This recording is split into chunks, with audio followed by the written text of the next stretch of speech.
সাধারণত ceiling fan চলে একটি বৈদ্যুতিক মোটরের মাধ্যমে। রেগুলেটর ব্যবহার করে আপনি ফ্যানের গতি নিয়ন্ত্রণ করেন। রেগুলেটর মূলত ভোল্টেজ কমিয়ে ফ্যানের মোটরের গতি কমায়, তাই গতি কমালে মনে হয় বিদ্যুৎ কম খরচ হচ্ছে। কিন্তু এটা কি সবসময়ই সত্যি?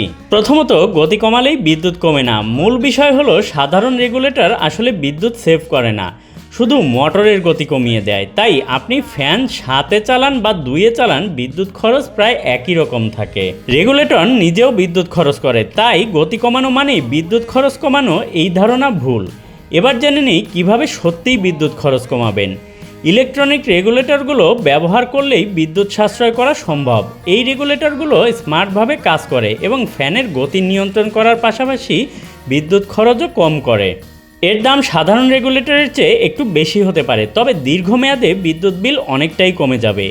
ইলেকট্রনিক রেগুলেটর এখন প্রায় সব ইলেকট্রনিক্স দোকানেই পাওয়া যায়। ফ্যানের গতি কমিয়ে বিদ্যুৎ বিল বাঁচানো যাবে না, এটা জানা থাকলে বিভ্রান্তি কমে। তবে আপনি যদি সত্যিই বিদ্যুৎ বিল কমাতে চান, তাহলে সিলিং ফ্যানের সঙ্গে ইলেকট্রনিক রেগুলেটর ব্যবহার করা সবচেয়ে কার্যকর উপায়।